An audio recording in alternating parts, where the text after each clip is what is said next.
Okay, so I say continue. There you go. Okay. So, to start off with, would you like to say your name and where you are? My name is Ann Leibig, Leibig, and I am in Abingdon, Virginia, which is on the border of Virginia and Tennessee and not too far to West Virginia or Kentucky. So we're in what they used to call Central Appalachia. But now this, should I click on this again? Oh, there it went away, went away. Perfect. There was Wonderful. a thing. Okay. Yeah. So that's where you are. And the first question is, who are you? Who are you as a human being? Who am I as a human being? Hmm. I am female, and let's see, who am I? I'm 80 years old. I got to be 80 February 8th, so not too long ago. And being 80 is significant for me. There's May Sarton is a poet, and she'd written a book, Coming into 80. And I gave it to a friend of mine. She wrote it in 1998. And I gave it to a friend of mine who was turning 80 in that year. And so somehow I've been thinking, I'm going to be 80 someday. You've And been so working up to it. now I'm 80. And I'm here in Abingdon, Virginia, which is a town of about 6,000 people. And it's my husband, Dick Austin, lives with me. So the two of us live together in this house, which we like a lot.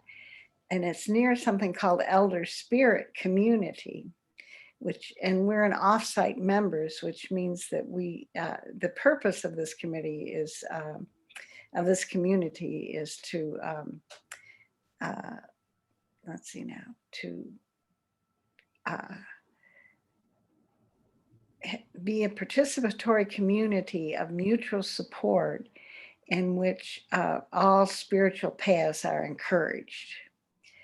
So that's our purpose. And we've been here about mm, maybe about 10 years, and we helped start it. So it came out of some friends that we've been together for a long time. So it's nice to have that continuity of life here at, as I'm ending my life.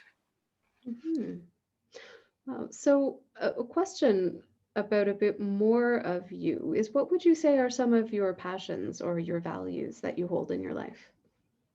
Well, like right now, I've been thinking about that because it's what I give energy to. And Gestalt therapy has been one of the paths that I've followed since 1980, I guess, was when I got on the path. And and when I came to this time in my life, I thought, well, now I can really understand what Gestalt therapy means. I can, I can even go to the Pearls, Heffernan, and Goodman book that was started in 19 was written in 1951 as the origin of Gestalt, and I did about once a month, 4 times, uh, a session with Perry Klepner and about five other people Mhm. around the world and country. And we were reading this book, Pearls, Heffernan, and Goodman, the second part of it, and I still didn't understand it, and it just seemed more complicated than I could understand. And I remember then that I really got involved with Gestalt therapy through a friend of mine, now he's a friend, but Edward Smith, who was in Atlanta, Georgia.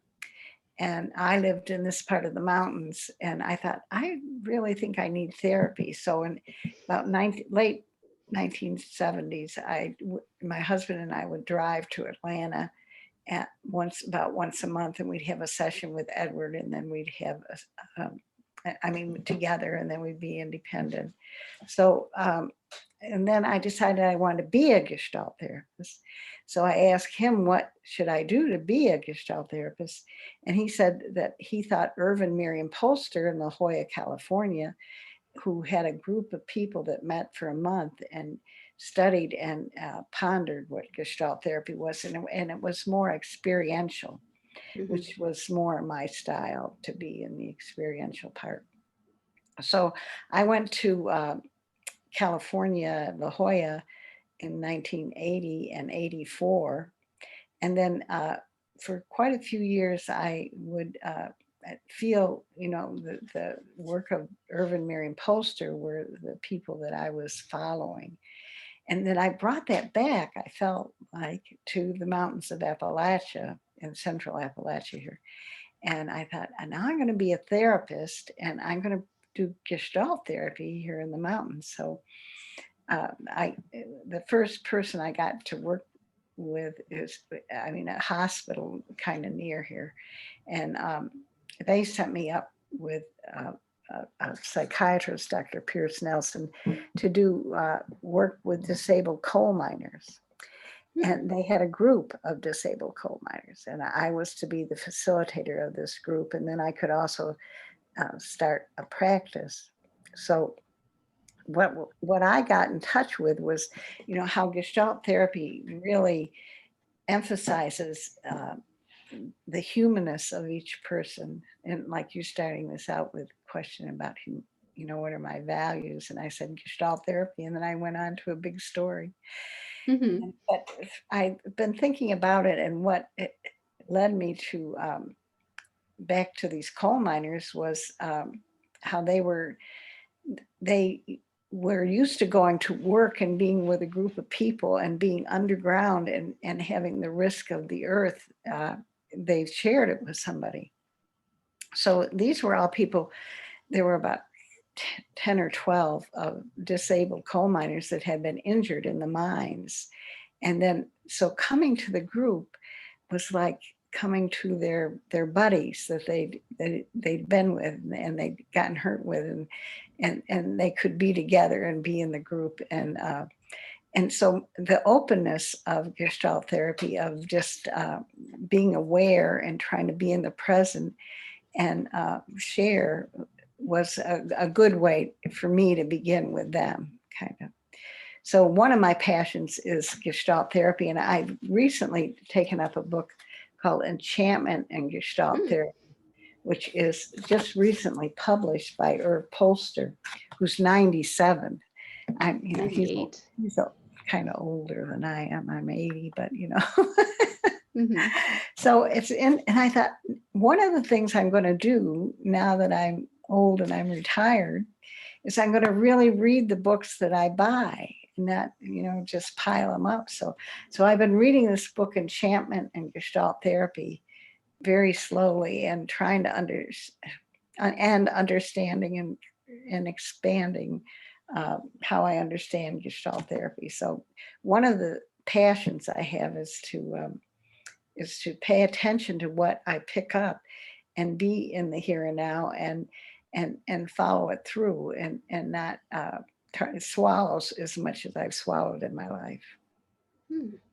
Okay. So I guess Gestalt therapy, and then picking up and staying with whatever I'm connected to, and our passions, and then I now have a passion for 25 minutes a day being a Zen Buddhist meditation, which is being in the present and having erect posture, which they say is very important, and being quiet and breathing, and knowing that part of my life. So that's a passion. And then cooking is becoming a passion with my husband and I. It's like I do the luncheon and I do the dinner, and I go shopping on Tuesday morning, and then usually there's a farmer's market on Saturday. And so cooking and going out and getting the food and preparing it is part of my passion. Okay. So I am wondering what comes to mind as a little bit of your personal history, as an event or as a set of circumstances in your life that you would say have really shaped you in some way. Well, Hmm, personal events and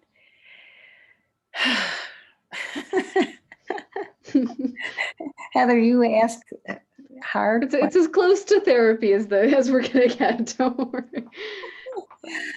Um, well, I mean, I could start in 1980, which is 20, 40, about 50 years ago.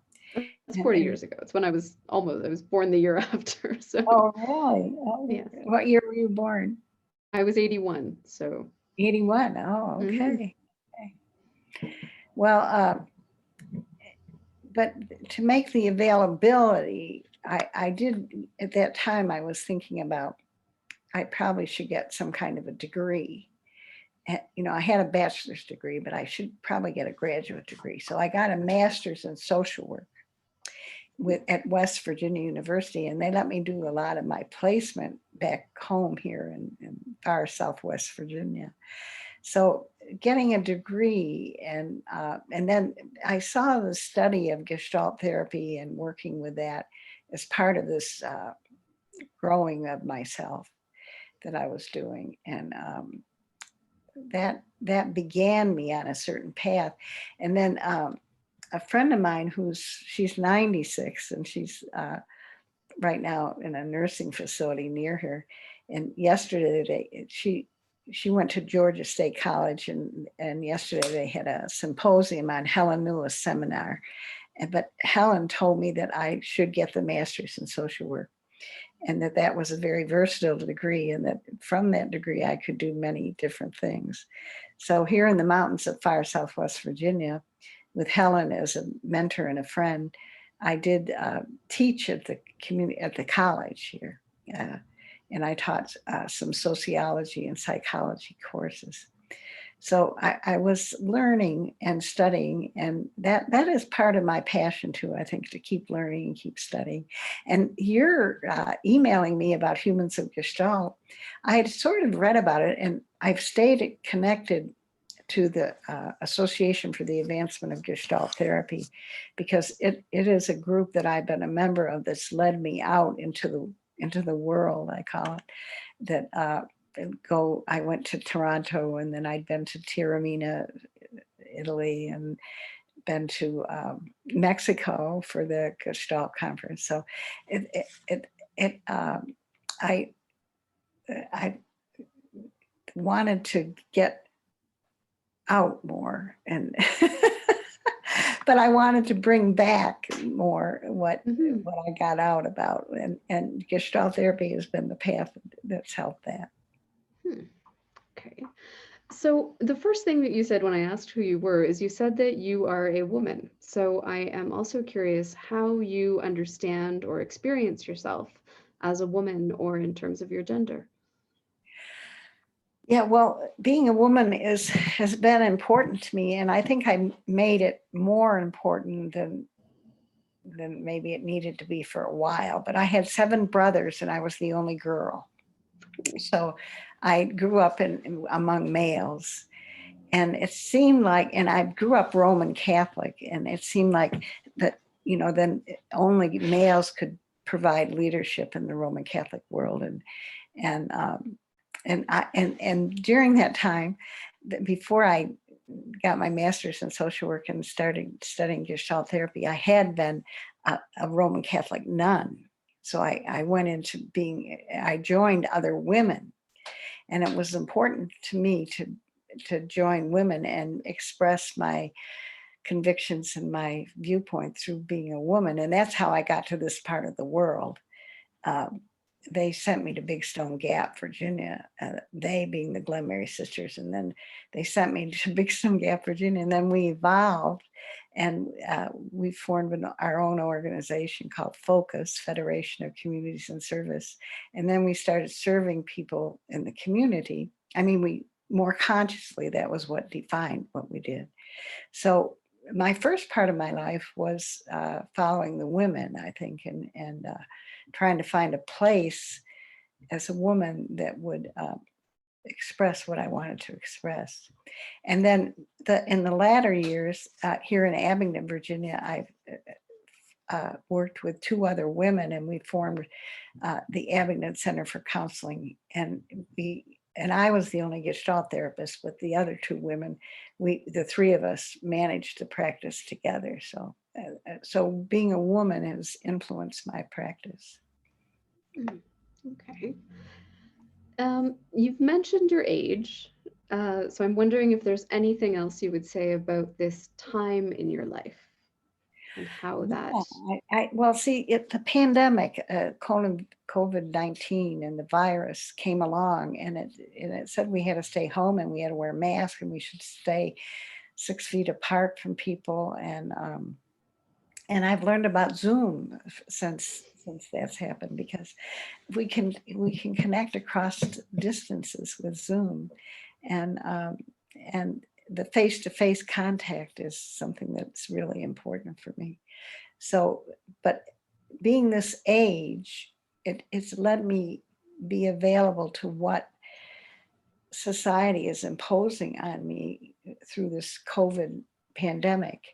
And I feel like that it's good for the old people that we can have Social Security that can cover our cost, and we can distance and wear the mask, and we can do what's required or asked of us. But it's because we're old that we have that security. And so I think being old at this time is a good thing. Okay. I've never heard anyone frame it quite like that, so that's interesting. A lot of my friends in their 70s here in Mexico are just, how dare you tell me that I can't go and do my own growth? They're very upset about the loss of independence. Yeah. And that kind of restriction on their movement. But yeah, and I think at first it seemed I was experiencing more restriction. As time goes on, I've been experiencing it more as, well, I'm old and I can handle this, and it offers opportunities for me. Okay. So another question that I would ask is how you experience or have come to understand power and privilege in your life. Well, it's there, and I've just been reading a book about white fragility, that it's in the culture. And if we get upset because of the racism question, it's because we haven't paid attention. Because if it wasn't for that I was white and that I was a woman, well, maybe not so much woman, but white, I could, a lot of things were given to me. And but this book I've been reading by Irv Poster about Gestalt therapy is saying something about that too, that I need to be aware of the culture I'm in. I'm an individual, but I grew up in a culture and a field. And we've used that word in Gestalt therapy, that we're in the field of that influences us, and that we need to be aware of the field. So the field of power and what was the other part that you said? Power and Privilege. Privilege has given me the opportunity to practice and to build a practice here in this little town. And as I revisit Gestalt therapy and say, what did I learn? What am I learning? And what is it saying? It's saying that I'm not alone, that it's because of the field I'm in. And it's also, many other things that it's saying, but that I get reinforced by that.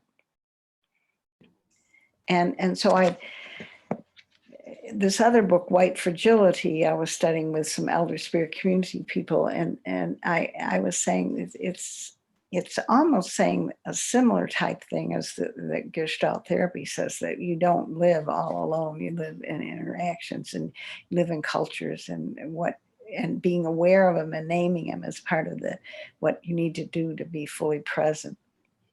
It's very phenomenological. Noticing color, naming privilege, those kinds of things. Yeah. Okay. So you've told me a bit about how you found Gestalt therapy. And I'm wondering what you found in Gestalt for yourself. Well, what as I go back, I've been putting words on some of my experiences, but what Gestalt therapy, I had an interest in psychology, but Gestalt therapy presents a learning model that what we're doing is we're learning and it presents a contact model of where the I and the thou is here and now is sort of one phrase, present oriented I and thou. And that really freed me up in trying to live in the present and trying and wanting to have a sense of the other as creating me. And I've in reading some of Irv Poster's recent writing that I've been reading, he's been talking about how Freudian talked a lot about transference and how you transfer to the other. Therapeutically, you were the therapist, and so you had to be open to transference, but you had to know what transference was.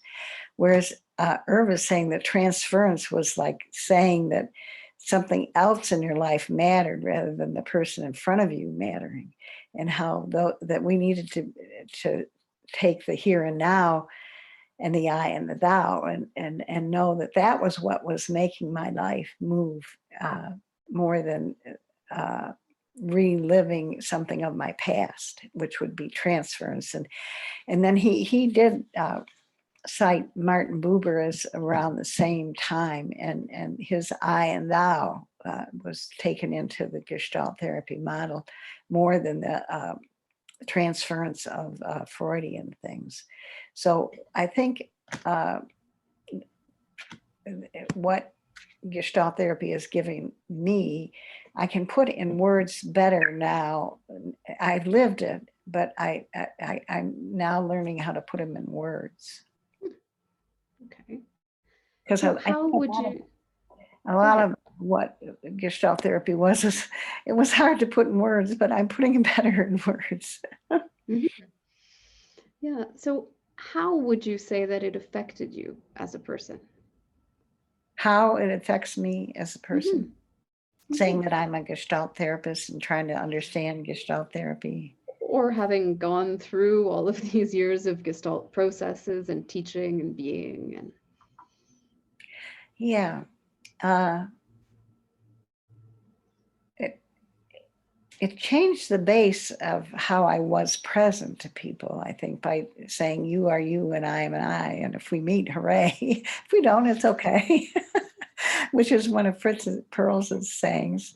But I did like that. And it did give me a base that I am I.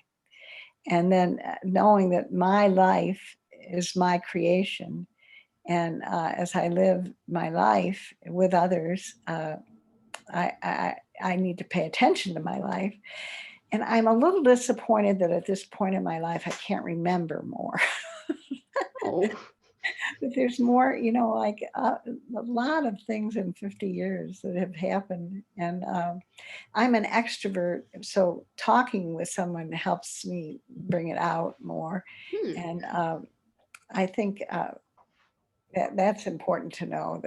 But I've also in recent years been saying I'm okay being less of an extrovert and more of an introvert, and trying to get in my own head Mm, something that I would have gotten in between with other people. hmm. Okay. So in the course of your Gestalt work or in the course of your life, whichever you'd like to talk about, or maybe it's the same thing, I'm wondering what kind of challenges you have run up against. Um, well, one thing, uh, the 50 years here in the far Southwest Virginia as a Gestalt therapist I've been alone, and going out from here has been through the Association of Gestalt Therapy. So a challenge has been to be Gestalt like and live here in without many people reinforcing my viewpoints. And that's been one challenge. Um,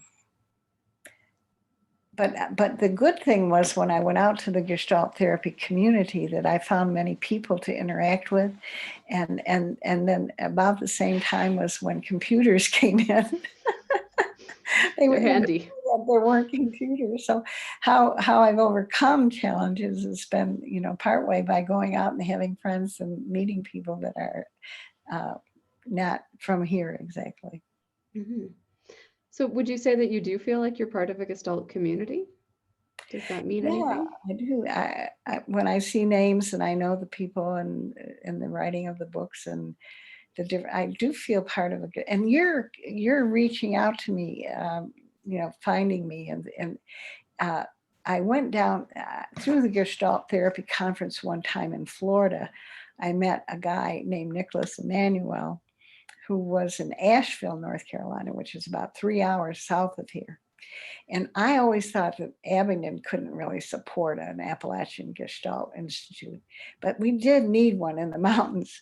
So I helped start the one in Asheville, and Nicholas was the way I could do that because he was there and he could help support it. And there were some other people there.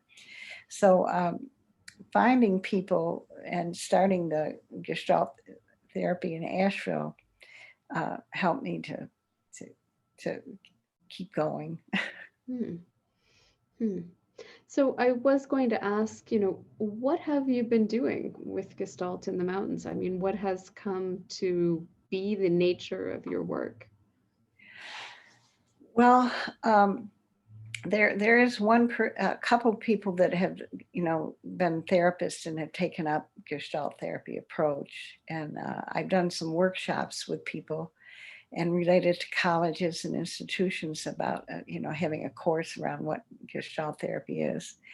And the other the Association for the Advancement of Gestalt Therapy was one of the original things was having units in different parts of the world, and they had a unit in this part of the world that I was helpful in starting, and so I feel that Gestalt therapy has that I've done workshops and conferences and teachings and practices.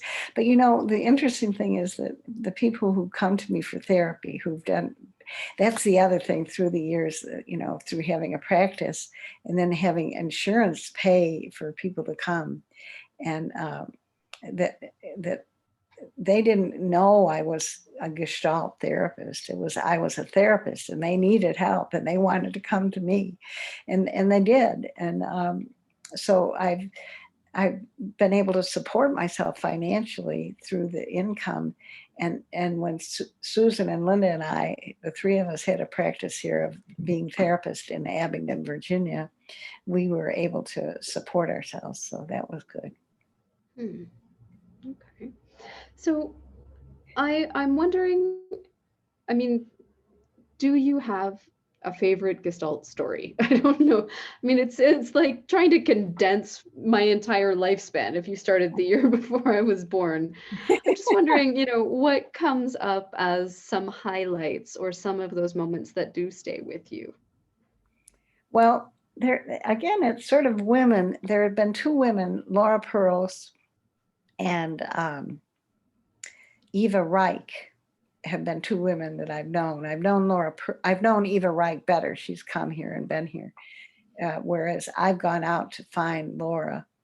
And these women, uh, I have memories of, and like one story with Laura Pearls is a workshop. I went to one workshop with her in Cleveland, and it, she I wrote it up afterwards. I think it was in the Gestalt Journal, but or Gestalt, and I think it's sometimes it's even mentioned on the internet. If you Google Laura and myself, you find us there. But one thing she said to me was that I moved too quickly to the we.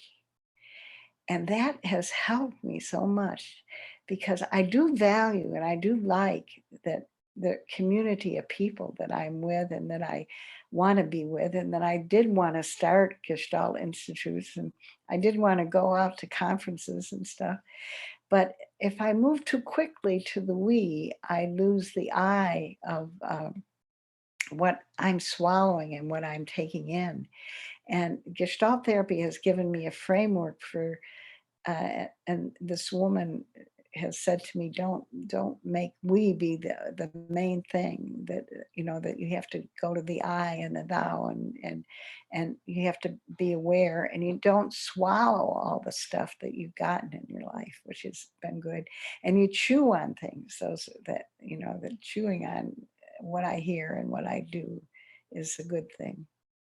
And then I think you actually, Heather, found me this time by writing, because I was you had that name with the Appalachian Gestalt Therapy kind of thing. And so that way I could be found, really. My eye could be found. Yes. Yes, that's true. Hmm. Yeah, I mean, And there was a we, but yeah, people have seen an I. It's not like, oh, the Appalachian people. It yeah. was specifically, several people have said, find Anne. Okay, so I will find Anne. So there's definitely an I. There's definitely an I. That's good. That's good. And did you want to say something about the other person, Eva? Well, that's what I've come up with, the I, and Emmanuel Levinas is a philosopher who went beyond, I think he went beyond Buber. And Buber talked about I become with the thou, that the thou is very important, the other. But Emmanuel Levinas, he was saying that without others, we cannot be, that we need the other to be the I. And I've tried to read some of his philosophy, and it's difficult. So, but I do know that the other shapes much of who I am. And so it's important for me that I've hung out with good people and that I know some Gestalt people. That's important. But the other part of that is that I, I talk about the other quite a bit, and to say who is the other, well, who, like you are the other now, and with Gestalt conferences, now that I'm 80, I'm not going, I'm watching, and I'm lurking on websites, but I don't go out and say, here I am. I just watch, and I'm so glad that Gestalt therapy is worldwide, and that even with the Perry Klepner and I went, and there was somebody from Ukraine and somebody from California and somebody from Pittsburgh, and it's just great that it's out in the world, and it's more than I. It's a lot of others. So this is always an interesting question, I think, at any age, but particularly at 80. I'm wondering what's next for you. Well, one of the reasons I became and to help begin the elder spirit community is the idea of valuing death, that dying is something to value and not to put aside. And that, so I know I'm going to die, and getting ready for death is hard to do. I mean, I don't know if it's hard, but I am doing that. And then praying is a way of meeting the great other and having a sense of how this world and people in it, and how we're all part of something very, very huge. And it's good to know that and to take time for that. So being 80, in some way I'd like to die sooner than later, because like it's like I feel almost ready, to go. Hmm. But then I think, well, it's important to keep on and see what comes up. Well, you So could I'm have saying, another 20 years to prepare for death. I know I don't want to do it too obvious. I mean, as the primary thing, because it's going to be a while, maybe. And Mhm. so who knows? Who knows? But Hmm. like today, I just through the internet met a lawyer who is representing a dead cousin that I didn't know I had. That she tried to find me because she was the lawyer for him. And I thought, wow, I never thought I'd find a dead cousin and stay around and see what a dead cousin is. So Hmm. you never know. You never know. Hmm. Okay.